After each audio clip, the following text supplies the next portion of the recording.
ಜನಾರ್ದನ ರೆಡ್ಡಿ ಮಗಳು ಬ್ರಹ್ಮಣಿ ಮದುವೆಗೆ ಬೆಂಗಳೂರಿನ ಅರಮನೆ ಮೈದಾನ ಸಜ್ಜಾಗ್ತಾ ಇದೆ. ನವೆಂಬರ್ 16ರಂದು ನಡೆಯಲಿರುವ ಮದುವೆಗೆ ಶ್ರೀನಿವಾಸ ಕಲ್ಯಾಣ ಮಾದರಿಯಲ್ಲಿ ಕಲ್ಯಾಣ ಮಂಟಪ ರೆಡಿಯಾಗ್ತಾ ಇದೆ.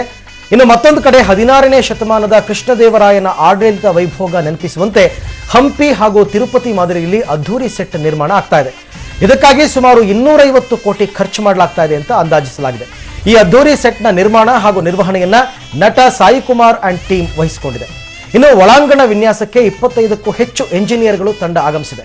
ಮದುವೆಗೆ ಹಾಲಿವುಡ್, ಬಾಲಿವುಡ್ ಹಾಗೂ ಟಾಲಿವುಡ್ನ ಎಲ್ಲಾ ಸ್ಟಾರ್ ನಟ ನಟಿಯರು ಕೂಡ ಆಗಮಿಸಲಿದ್ದಾರೆ. ಸದ್ಯಕ್ಕೆ ಅದ್ಧೂರಿ ಸೆಟ್ ನಿರ್ಮಾಣವಾಗ್ತಿರುವ ಜಾಗಕ್ಕೆ ಯಾರನ್ನು ಬಿಡ್ತಾ ಇಲ್ಲ. ಇದಕ್ಕಂತಾನೆ 30 ಜನ ಭದ್ರತಾ ಸಿಬ್ಬಂದಿಯನ್ನು ಕೂಡ ನೇಮಿಸಿದ್ದಾರೆ.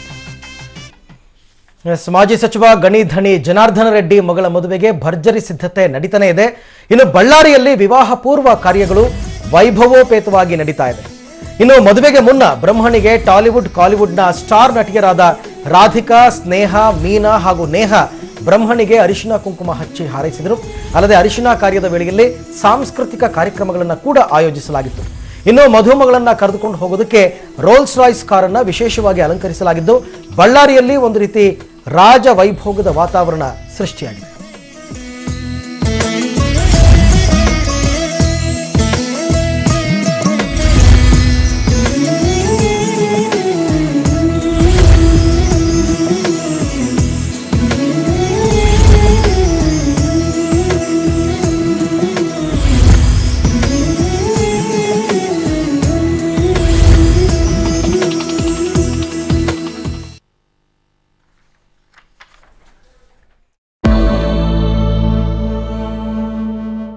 ಟಿಪ್ಪು ಜಯಂತಿ ಮಾಡಿದ್ದರಿಂದ ರಾಜ್ಯ ಸರ್ಕಾರಕ್ಕೆ ಬಂದಿದ್ದೇನು ಅನ್ನೋದು ನನಗೆ ಗೊತ್ತಿಲ್ಲ. ಕಾರಣ ಪಾರಂಪರಿಕವಾಗಿ ಚರಿತ್ರೆ ಭಾಗಗಳೇ ಭಾರತದ ಚುನಾವಣಾ ಚರಿತ್ರೆಯಲ್ಲಿ ನೋಡುವುದಾದರೆ ಸಾಮಾನ್ಯವಾಗಿ ಅಲ್ಪಸಂಖ್ಯಾತರು ಕಾಂಗ್ರೆಸ್ ಜೊತೆಯೇ ಇದ್ದಾರೆ.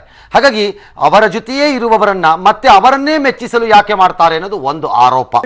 ಬ್ರೇಕಿಂಗ್ ನ್ಯೂಸ್ ಇದೆ. ಯಲ್ಲಪ್ಪ ಮೃತದೇಹ ತಿಪ್ಪಗೊಂಡನಹಳ್ಳಿ ಜಲಾಶಯದಲ್ಲಿ ಈಗ ಪತ್ತೆಯಾಗಿದೆ ಅನ್ನುವಂತ ಬ್ರೇಕಿಂಗ್ ನ್ಯೂಸ್ ಸಿಗ್ತಾ ಇರುವಂತದ್ದು. 2 ದಿನಗಳ ಬಳಿಕ ಯಲ್ಲಪ್ಪನ ಮೃತದೇಹ ಪತ್ತೆಯಾಗಿದೆ.